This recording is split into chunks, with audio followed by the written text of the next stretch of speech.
Assalamu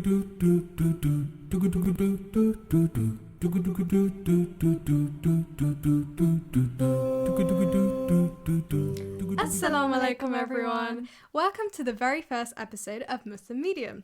I'm Haseenah, but you can call me Hassie for short, and this is my co-host Siraafa. Hi, you can call me Sira for short. And we're proud to announce this monthly podcast series. We've had the dream to start this for a long time now, and we wanted to provide a platform for Muslims to express themselves, away from the mainstream media and its mostly negative narrative of Islam. We've got lots of exciting things lined up for you guys today, from spoken word poetry to deep, meaningful conversations over chai. So make sure that you stay tuned until the end, inshallah. For our first segment, we are going to be discussing key Muslim news that doesn't always get covered in the media. And this segment is called... Well, that's news to me. So, let's talk about the new COVID vaccine. Most people don't know that the people who developed the new vaccine were a Muslim couple. I know, right? Honestly, goals much. Yeah, they're Turkish. Their names, sorry if I pronounce this wrong, Dr. Ugur Sahin and Dr. Özlem Tureki. But yeah, you'll never really hear the mainstream news ever refer to them as Muslims. I was looking through a couple of articles from BBC, The Sun, and nowhere, not one of the articles even mentioned the fact that they're Muslim. They'll always say, oh, German billionaires or scientists. They'll never acknowledge the fact that this is a Muslim contribution. Yeah, it's really sad. Yeah.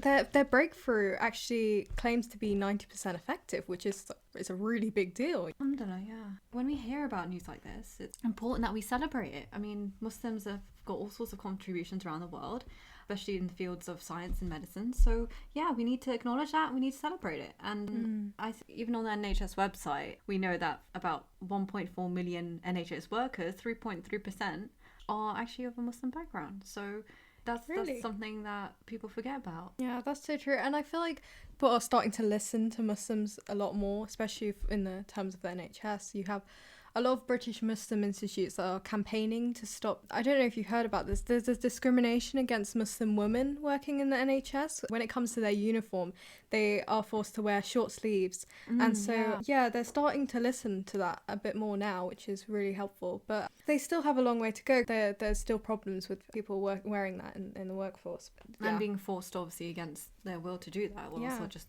probably lose their job.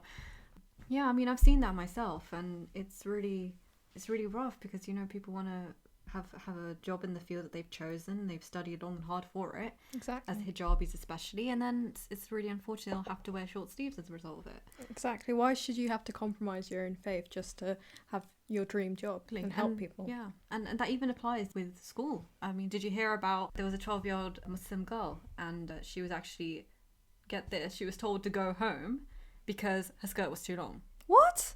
Yeah. Oh my god! In my school, they were always telling people off for like having their skirts too short. I know. Too long. It's crazy. It's like, who has ever heard of a girl being expelled because her skirt's too long? And yeah, so her name was Siham Hamoud, if you guys want to go check it out. And yeah, she was just sent home because she wanted to wear a long skirt. Well, I mean, that kind of reminds me of, you know, the French ban. They had all of the religious symbols banned, and that applied to not only Muslims but Christians and Sikhs, but it obviously predominantly affects Muslim women because Muslim women outwardly express their faith through the hijab. So that's kind of, you know, really disappointing to see that it's also happening in the UK, just in more subtle ways. Yeah. As Muslims, we're all doing great jobs, mashallah, and contributing to society, supporting our communities. Sadly, a lot of it just gets kind of brushed under the carpet by the media. And most of all, I think we just notice there's a real lack of respect and tolerance for our religious needs, especially in the work environment and in the school environment. And this really needs to change. Exactly. And that concludes our news headlines for the month. Next, on to student life. I'm a student. Get me out of here! So one thing I really want to talk about is the fact that student burnout is absolutely real. I was one of those freshers, the stereotypical freshers, who literally went to every single event, anything to do with like ice soccer or anything in general. I was there. I was out of the house constantly. in the good old days. And yeah, I got involved in everything, and I completely tired myself out. By the end of the first semester, I was dead. I was so tired. I just didn't even want to get out of my bed after I fully, as an extrovert, I got sick of going out the house and talking to people. I got tired of interacting with people. So by the time it got to the second semester, I didn't want to do anything. Like, I was so exhausted. Yeah, I think it's pretty normal, to be honest, when you start university first time and just trying everything out. Yeah, exactly. And I feel like university is designed to burn you out, because there's just so much to get involved in. I was the kind of person who has a big fear of missing out. So whenever someone advertised an event or anything, I was like, oh, I have to, because it's the opportunity. So yeah, that was like all of last year. But now I feel like it's taken a complete spin, and I'm kind of grateful for those opportunities, because this year everything's online and everything's kind of crazy. But I feel like I've been burnt out in a different way. I'm not being burnt out because I'm going out the house. I'm being burnt out because I'm in the house and I'm just overwhelmed. Exactly. And I feel like online class is hell. I hate Zoom and I hate Teams. I don't know what it is. As soon as someone puts me in a Zoom call or in a Teams, I can't deal with it. I just get so stressed by the idea of having to unmute and having to turn my camera on. Especially for a 9 a.m. seminar, I am in my pajamas. I've literally just woken up like 5 minutes ago. I probably haven't even had breakfast. I probably, chugged down a good cup of chai just to stay alive. And I don't want to turn my camera on. Why should I turn my camera on? It's actually a lot of effort to have to put my hijab on and then make sure I'm wearing decent clothes. It's just so much effort. I cannot be bothered. I don't know if I'm just being really lazy, but I feel like it's a common thing.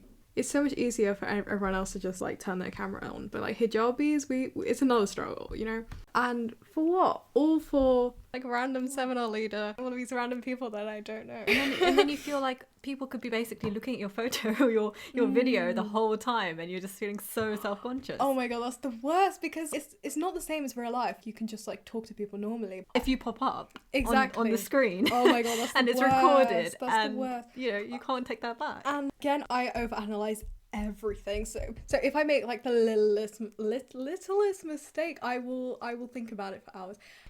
The irony, I'm probably going to overanalyze this now. And I watch this compilation video of all these Zoom fails and Teams fails. Oh and yeah. It's the most embarrassing thing ever. Yeah, it's so scary. It's mortifying. Such a scary place. Yeah.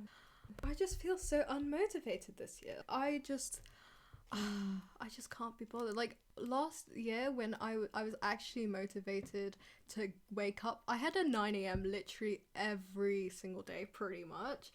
And I had to go on the tube, I had to wake up super early and get uni on time. And this year when I have 9 a.m.s, I'd probably just sleep in, probably not even show up. I'm just so unmotivated. It's a real struggle for all of us, I think. If anyone relates to what I'm saying and what I've been ranting about, then I want to let you know you're not alone. We're all going through this together, and your feelings are completely valid, and it's perfectly okay to give yourself that time to rest and recover, because it is exhausting. Yeah, I mean, I know you probably think it's because of COVID as well, but I think that's generally a thing that happens in second year.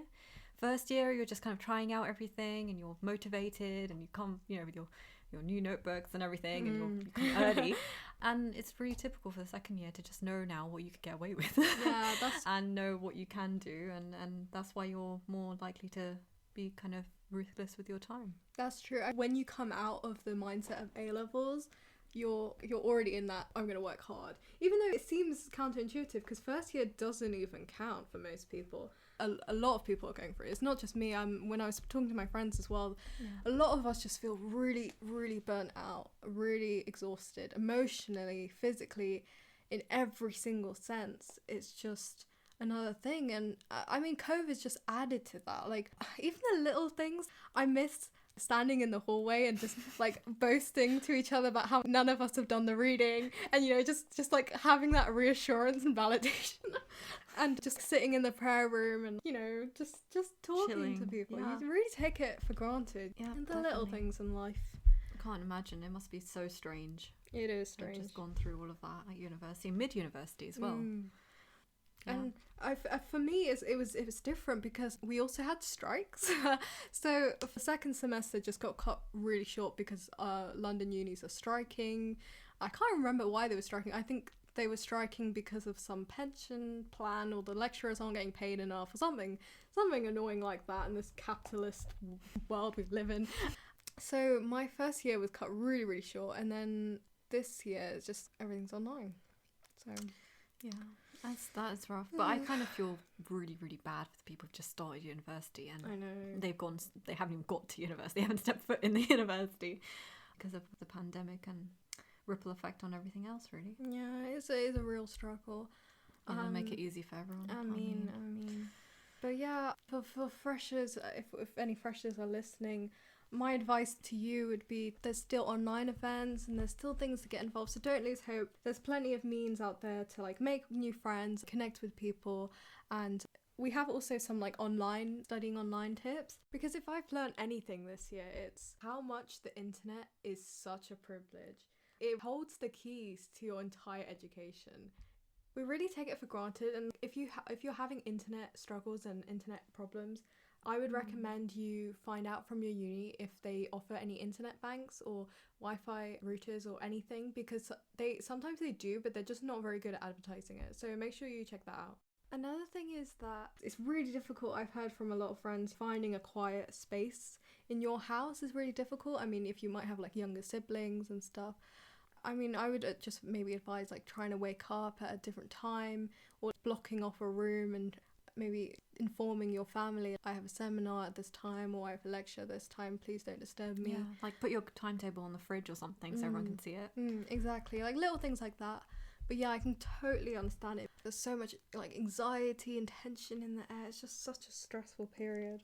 Yeah, but inshallah it's going to get better. We've got to have that hope and we have to keep going. And you have to remember, like, all of these things are a test, and it wouldn't have happened if it wasn't for a reason. Life is a test in general, and we just have to stay strong, and Allah's going to test us in all sorts of circumstances, good and bad, and we just need to stay united as an ummah, stick together. Yeah, inshallah we'll get through this. Inshallah. And just stay patient. I think that's one thing we've all learned from COVID, from this whole pandemic, is patience is key, and inshallah if we keep being patient it will get better. Inshallah. And on a lighter note, we are going to share our next segment, which is the Muslim TikTok of the month, to cheer you guys all up. So our Muslim TikTok for this month was brought to you by Bad Rutuber, and it goes like this. If you sneeze and you say Alhamdulillah, and I tell you Yarhamakallah, please just say a simple Yahdikallah. I don't want to hear all kind of questions like, how did you get in my house? Oh my god, that's great. That's great. Now for some spoken word poetry from our very own talented, mashallah, Sira. Take it away. 3, 2, 1, go! Okay, so this one's called Broken Button. You are the crescent on my sleeve, broken yet beaming hope and shame, still clinging to the midnight thread, praying to find yourself whole again. But why should that mean anything except your tragedy is beautiful? Most wise is he who writes for you. That broken piece was never yours. Oh, beautiful, mashallah. Tabarakallah. Thank you so much for reading that. And do you want to explain a little bit about what inspired you and what your poem's about? Yeah, so I kind of just wanted to capture the kind of idea that sometimes we go through really tough situations in our life and we feel that as people we become more and more broken by different things we couldn't predict, and we find that how can we really make ourselves whole again? How can we really turn that tragedy into something productive and useful for us?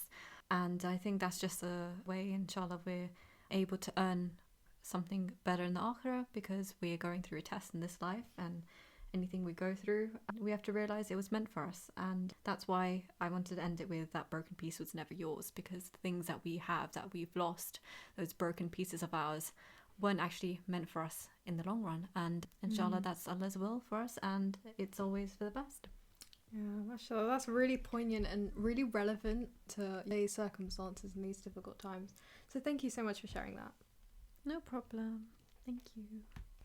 Our next section is called Chai Chats. So make sure you grab a cup of chai or tea or hot chocolate or coffee, whatever you're into, as long as it's halal, and cozy up and listen to the next section. Chai Chats. So we're back, we've got our chai and we're ready to chat. Well, actually we have green tea and cookies.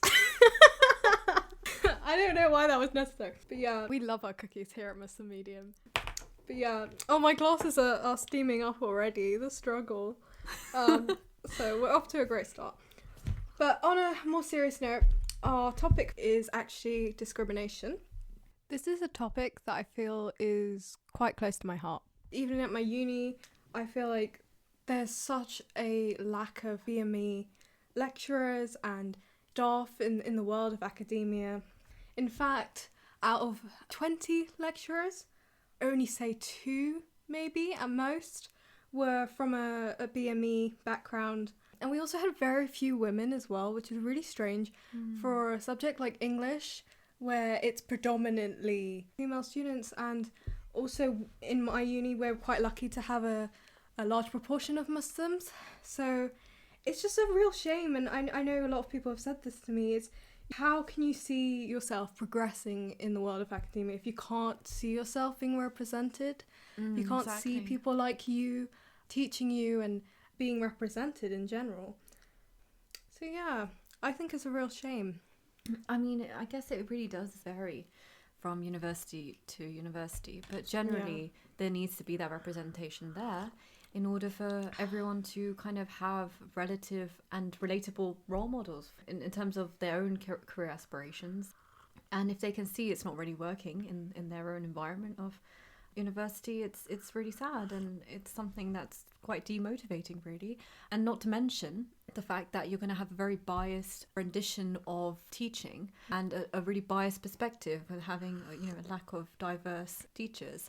And I guess especially in the case of something like English, other subjects as well, you're not going to have that same diverse range of perspectives. For sure, absolutely. I mean, at my uni, I'm quite lucky in the sense that our curriculum is mainly, okay, it could be better, but I'm not gonna lie, but it is quite diverse. And I mean, the cultures and the countries that we're studying in terms of literature is quite diverse and variant. So it seems like a real power dynamic to have, only white male lecturers teach us these like diverse topics. Kind of feeds into that, I don't want to say Orientalism, but it's definitely a power dynamic. And not to get me wrong, like, I love the lecturers, and a lot of them are very sweet and really open-minded and accepting and welcoming. They're awesome, but it's just a shame that we don't have different minorities being represented and given that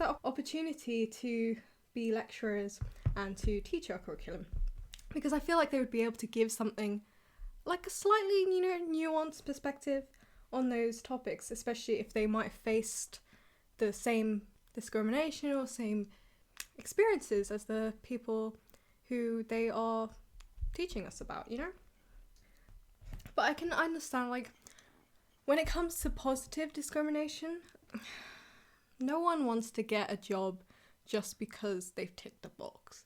Imagine like finding out, oh yeah, the only reason you got this job is because you're Muslim or it's rarely the case that happens, because in most cases people discriminate based on Muslim names or based on race and your gender, but no one wants the other way around either. No one wants to just get a job because they tick a box. Obviously you want to get a job because you're talented and you fit the criteria, but I just feel like when it comes to the choice between if there's a ethnic minority or Muslim who has the exact same expertise as the white candidate, they will always pick the white candidate. And even if it's in a subtle way, to be honest. Exactly. And it's because often because, and they try to justify it by saying things like, oh, you know, like they'll just fit in more with the workplace. When it comes to things like drinking, we just don't feel like that a Muslim candidate who obviously doesn't drink would fit in with the rest of the team. And that's such a shame, because they're missing out on such talented and dedicated, motivated people. Exactly. Yeah, I really understand that. I get also about what you mentioned on not wanting to get a job based on positive discrimination as a result of the negative effect of discrimination. That's just a precaution and a means to kind of shift the balance towards bringing in more diverse candidates. Unfortunately, it's come to that in order to tackle that negative effect in the first place. So obviously no one wants that, but that's something I think that has become a necessary thing in this day and age in order to tackle the massive bias against Muslim and ethnic candidates. I mean, I can talk a bit about it as well from my own experiences. With my own manager in a company I worked at, I was being managed with 2 other male white colleagues, and I definitely felt that as a Muslim female in the workplace, under even a female manager, I was treated very differently. I was treated with harsher rules, and generally there was one rule for them and one rule for me, which was a lot harsher. And a lot of it, I think, is to do with the fact that despite me being very friendly and open in the workplace, as most Muslim workers are, you face that kind of subtle bias and prejudice that kind of comes out in really undercut ways. That's something that, you know, I wish we could find more ways to deal with. And unfortunately, even HR can't really pinpoint and outright categorize this behavior, which is done in such a kind of subtle way, without much evidence to show for it, except the feelings you get, the kind of, you know, indications you get. And it's often blamed on the small other things. Like you said, people who fit in better to the work environment because they go drinking, they have other opportunities to talk to each other and get more opportunities being shared with them. But yeah, it's really awkward, and that's something that definitely needs to change in the workplace. But I don't think we can really fix this by keeping our experiences to ourselves, which is, I think, why we want to be able to hear from everyone more about things like this, so that we can maybe find ways of raising awareness of it and ensuring that people who are in charge can make those changes to make the workplace a more inclusive place for Muslims. I mean, I think especially when it comes to prayer rooms as well in the work environment, I'm glad that was something that had been covered in my last workplace. Although you also get people who have discrimination towards you even wanting to pray. So you might have set working hours and you go outside of your working hours to pray, or within your lunch break. And when I was doing that, I was making sure I definitely did all my work within, you know, my time limits, and I went and tried to include my prayers within my lunch break, which was, I think, about an hour. And depending on how much other work I had, people can often accuse Muslims going, oh, you know, you're not keeping to your time scales, simply because they notice I have to go pray maybe two times a day. And just get that feeling that I was told that someone else, I don't know who, someone else complained to my manager, I'm not keeping up with my time scales for working, just because they could see me going at lunch times to pray. Or if it was Maghrib later on as well, but that would be after work. But especially because someone like you, who you always like stick exactly to the minute of your work, you know. Yeah, and doing overtime. Hours. Overtime, which wouldn't really be paid either. So that's so ridiculous. Because I don't want to be accountable. I know Islamically, you know, we have that responsibility to our work, our managers and the contracts we've signed, and we have to keep to that. Allah's watching us, and yeah, it's just really sad that kind of discrimination takes place, and it's all very subtle, all very hidden. And, you know, just hear these small little comments as well. In Ramadan, like, oh, I've been hearing you have to wake up at a really ungodly time and it must be really, really hard. And then when you try and emphasize... Are you hot in that? Yeah, oh, you must be really hot. Or no, it's worse when they're like, oh my God, I'm so hot. I feel so hot. And they're wearing a t-shirt and you're wearing a hijab and an abaya and you're like, really? And then when they're like, I had one person say, oh my god, your childhood must have been so deprived because your parents are so strict, and because you didn't watch this insert white show here. You know, like, but yeah, it's a lot. But in a work environment, I mean, maybe that was in a school that was environment. in a school environment, but it's such a shame to hear that they're picking on such a little thing. Yeah, and if it's really subtle, I mean, the person who made that comment about the whole Ramadan thing and fasting, I mean, I did try and emphasize the positives, but you could just see they just kind of were like, oh, really? Yeah, I don't think so. And I mean, they were a nice colleague, but it's just a little comments that they make in a very kind of maybe insensitive way. They don't realize how it comes across, and you kind of feel like your religion has no place within the workplace, and that's something they find frustrating, and they almost make you feel bad for. And as a hijabi, as a Muslim, outwardly practicing Muslim, you can see in the workplace it's really daunting. You have to be really careful with things like when they arrange meetings in the pubs or something, and you have to tell them, sorry, I'd prefer if I could just maybe meet halfway by Skyping into that conversation. That's the thing, like, or just not entering instead. Exactly. I had once, but like what you were saying about the pub thing, like I once had someone say, like, just because you don't drink doesn't mean you can't be interactive and be bubbly and stuff. Like, you don't need drinks to do that. But like, what they don't understand is that Muslims can't be in that environment full stop. Like, if there's a meeting in the pub, they're just not going to go. So it's having those things in the first place that completely alienate Muslims. Yeah, I know. I totally understand that. Generally, I mean, things like working, for example, and having a meeting in the pub. My last workplace actually did host meetings and count for that, but there was one situation they made that mistake, and they were very, very clear in making sure that they fixed that, and it was more of a capacity issue than anything else. That's nice. And alhamdulillah, there were one of my colleagues actually stood up, and because I couldn't make that meeting in person, ironically, the meeting about diversity had been arranged in the pub, and so my colleague didn't let that go, and he actually mentioned that one of our colleagues couldn't attend this because of her religious background, meant that she couldn't come to this meeting, and if we want to be diverse, we have to account for that. Which was great. It was really nice, and I did thank my colleague for that.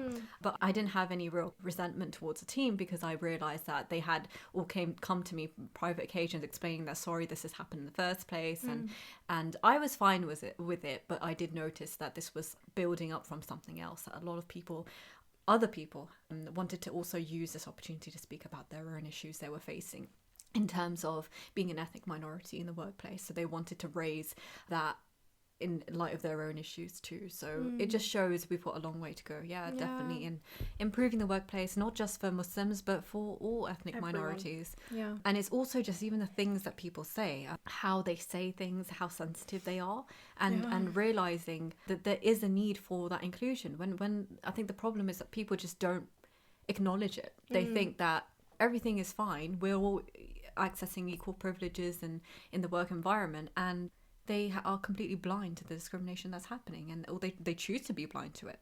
They choose. Well, I mean, you know what the problem is? It's because, again, when it's microaggressions, when it's very subtle things, like little snidey comments here and there, it's so hard to pinpoint it, and you end up feeling so exhausted by the end, because you just can't prove that it's racism, you can't prove that it's discrimination, you can't prove that you don't have concrete evidence exactly for it. And you can't prove the fact that they're targeting you because you're Muslim. But at the same time, they do certain things that they leave you in that position where you feel like, other people aren't being treated like this.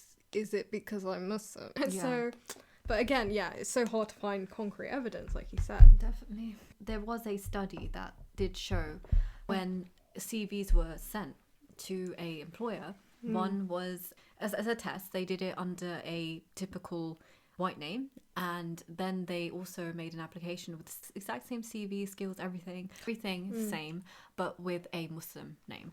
It was the more likely a chance that the white CV, the applicant, would be responded to more than the Muslim CV. It just shows that just by seeing a name, there is a positive discrimination for white candidates over ethnic minorities, and that's just disgusting. That is disgraceful. I to be honest, when I started applying to different employers, My instinct was, isn't there a way to just send in CVs without adding your name to it? Isn't there an anonymous procedure? Because surely there is a possibility that there is discrimination. You wouldn't even realise it. And I know a lot of the times, I'm glad to see now on lots of different employer websites and job descriptions, they mention they are inclusive employers and that they do try and account for those issues and ensure that they are being as inclusive and diverse as possible.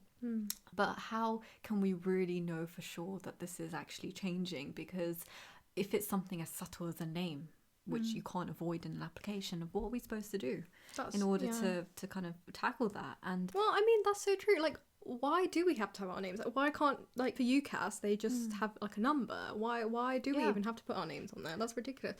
I also found, like, at university, I don't know if you did this, but when I had exams, we actually had to fold our name, and there was like a cover, like a sticky cover, so covering our name, so that when each examination was marked, it was marked without seeing the student's name. Oh, I don't think we even have to put our name. I think we just had a student number. No, I think for us they allowed us to write our name and our student numbers and stuff, for matching sake, in case we got something wrong. But yeah, I mean, why is there a rule there but it's not being applied in something as big as work? I have a theory. It's so that they can, like, search you up on, like, Facebook and LinkedIn and stuff. Yeah, that's true. Yeah, and also to discriminate. But I feel like a lot of people, they do look you up and we don't even realise it. Yeah. So don't put anything bad on your Facebook, otherwise they'll know. I mean, that kind of brings up another topic, and I guess it's a whole other debate, as you say. But yeah, I mean, where is that line of privacy? Where is that line of knowing where it ends and where it starts? It's hard. That's the new age internet problems. Yeah. Overall, I feel like we ethnic minorities in general, you just have to work so hard just to get like an inch of your white counterpart can get. And one thing I experienced going to, like, my school, where I was in the minority and it was very, like, white school, I just felt like all of this pressure to be this perfect token minority. I wasn't allowed to make mistakes. I wasn't allowed to slack off because I had to prove myself constantly to people.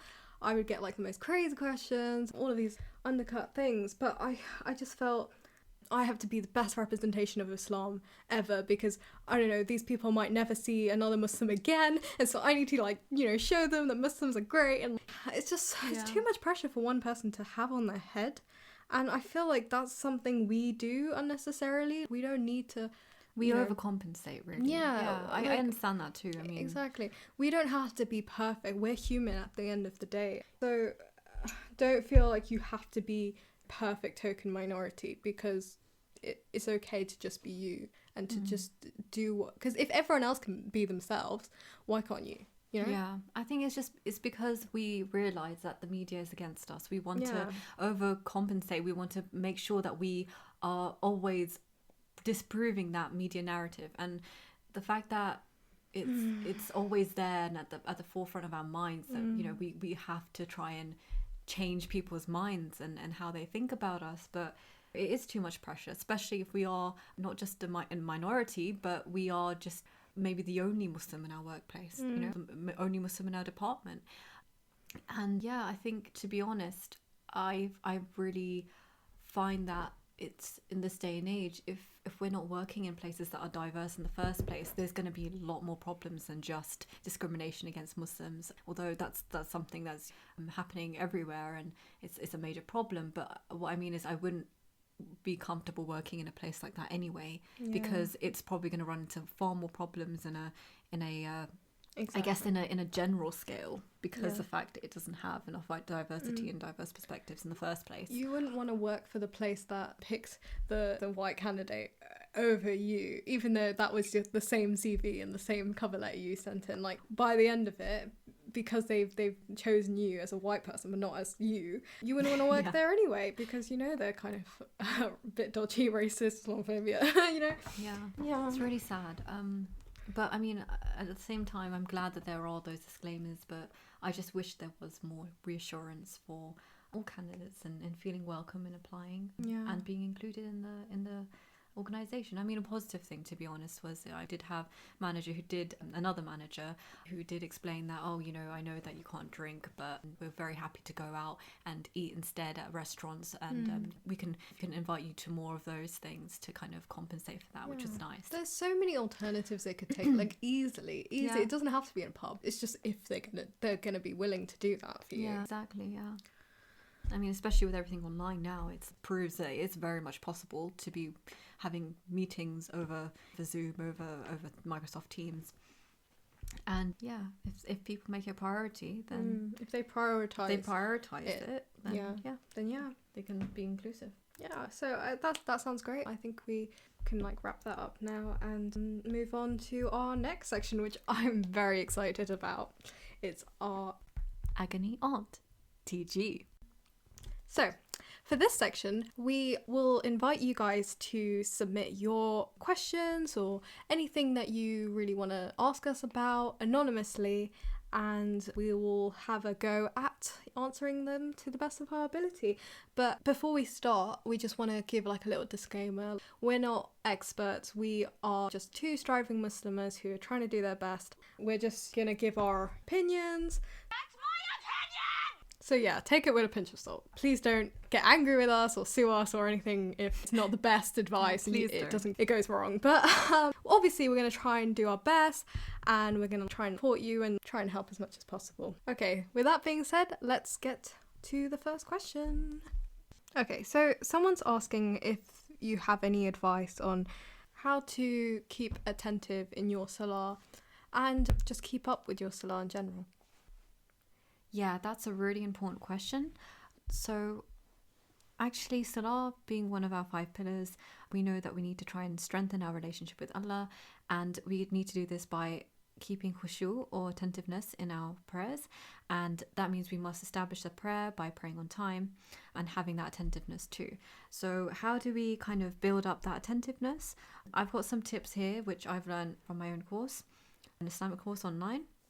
So there's some ways in which we can keep ourselves longing for prayer, and the first way we can is by having that intention first to pray all our salahs on time and try and pray with khushu. And if we're struggling with this, we should just make dua to Allah that it will be easier for us, and then we can move forward with some other steps as well. So I think first thing as well, having the priority to put our daily tasks around our prayers. So I don't know if you heard about a Muslim prayer app. It's an app that you can download on your phone, and there's a widget there which you can put on your home screen which shows you all your prayer times, and that way you'll be able to see exactly when the prayer time starts and ensure that you pray on time.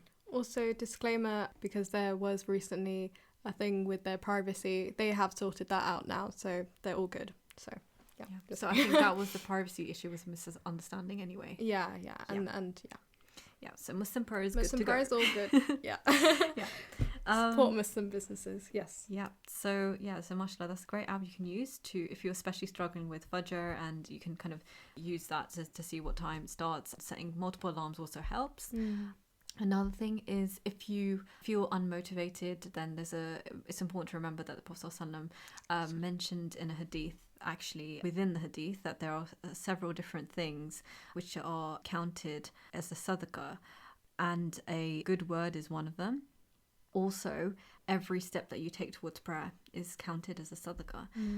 And there are a few other things mentioned in that hadith. You can look that up, as Al-Bukhari and Muslim. And then another few tips as well.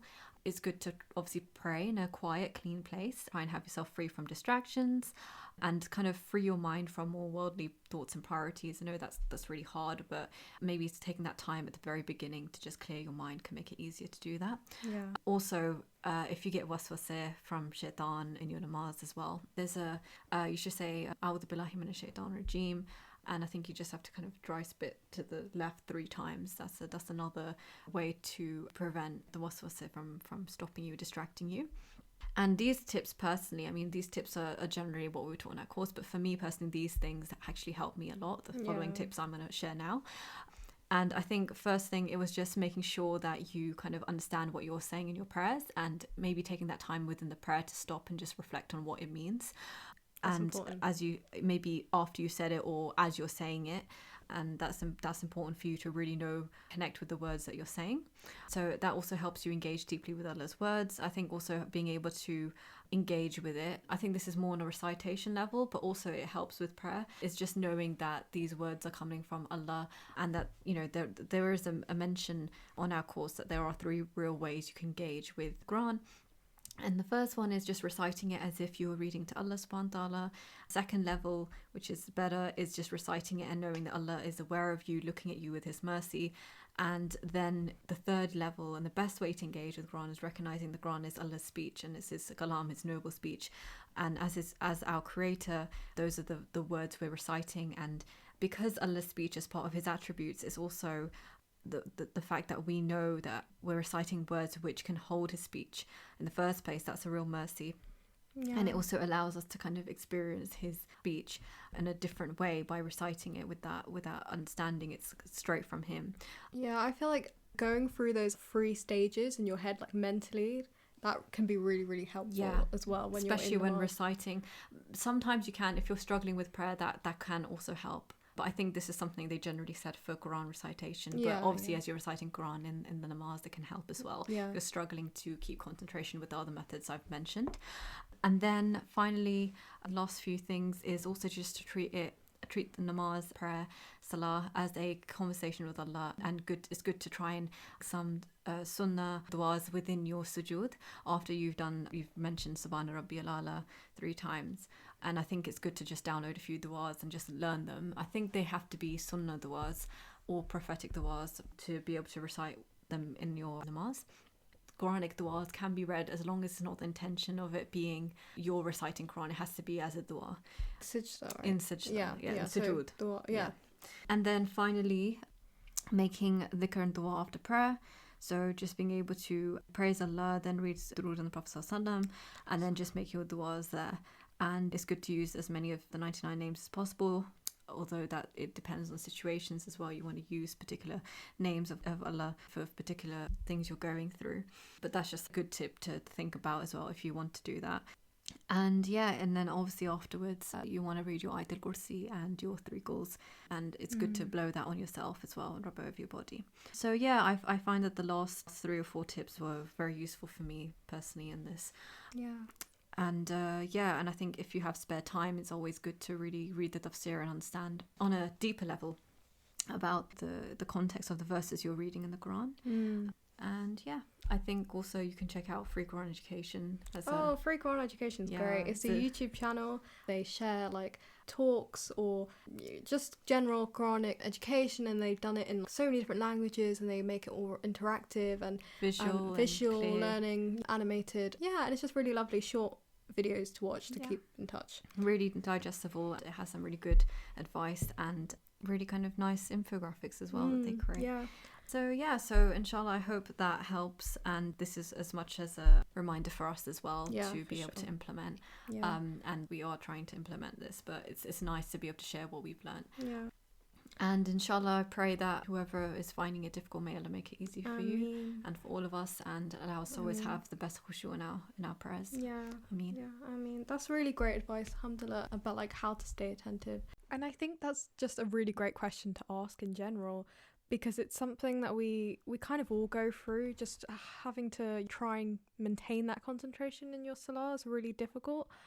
One thing that I also find that helps me is whilst I'm praying, imagine myself praying in front of the Kaaba, and someone else also recommended, and this is really helpful, to imagine Jahannam and Jannah right next to you. So if you imagine Jahannam on your left and Jannah on your right, and then while you're standing, you imagine yourself standing on the Sirat. That can just be really like helpful visual reminder to just keep your thoughts on track, so that you're not wavering and thinking about anything else. You're just really like imagining those things in detail and trying to visualize them. And following the second part of the question of how to just keep track of your namaz and make sure you're praying regularly in general, I would say to that, just to make sure that you're like understanding the reason why you pray in the first place. At the end of the day, you're not praying because Allah needs the prayer. You know, Allah doesn't need you to pray, but you need to pray for yourself so you can earn that reward and have that connection with Allah. There's a reason why we pray 5 times a day. It's not like every week or every month. It's meant to be a regular source of connection and barakah in your life. So you can like really take that time to reflect when you're busy and you're rushing from different things. Like, life can be so chaotic, and sometimes your namaz just seems like a chore, seems like a, you know, thing that you just do. But it's just really, really important to just, you know, take that time to reflect about, why am I doing this? I'm not just doing this because it's yoga or some exercise, I'm just moving my body. No, I'm doing this because I find it important to worship Allah and to establish that connection with him on a daily basis. That's why I'm doing it. That's all, folks. We've concluded our Agony Aunty Jee section. And before we go, we just want to leave you with a lovely hadith that we also mentioned earlier. And that was that the Prophet ﷺ said that on every person's joints or bones, small bones, i.e. fingers and toes, there is a sadaqah or charity, and there's a sadaqah or charity every day the sun rises. Doing justice between 2 people is a sadaqah. Assisting a man to mount his animal is a sadaqah, or lifting up his belongings onto it is a sadaqah. A good word is a sadaqah, and every step that you take towards prayer is a sadaqah, and removing harmful things from pathways is a sadaqah. And this is from Al-Bukhari and Muslim. Yeah, so we challenge you this month as an act of random kindness to pick any one of those activities mentioned in this hadith to fulfill. And as an extra added bonus little treat, we thought we'd share a Islamic riddle with you guys to keep you on your toes, and we'll reveal the answer in the next podcast, inshallah. Inshallah. And this is also brought to you by our favourite Imam, Ajmal Masroor, and here's the riddle. I am a prayer amongst the 5 obligatory prayers. I am prayed quietly. The prayer before me and after me is prayed loudly. Which prayer am I? Something to think about. And just a reminder, if you have any questions that you would like to submit to our Agony Aunty Jee, we're going to send a Google form out soon, inshallah. So look out for that and send in your questions because we'd love to hear them. And don't worry, it'll all be completely anonymous. So that's the end of our first official podcast. Thank you so much for joining us if you stayed this long. Thank you. We can't wait for next month, inshallah. So stay tuned, we've got loads of exciting stuff for you. And we hope you enjoyed. Assalamu alaikum.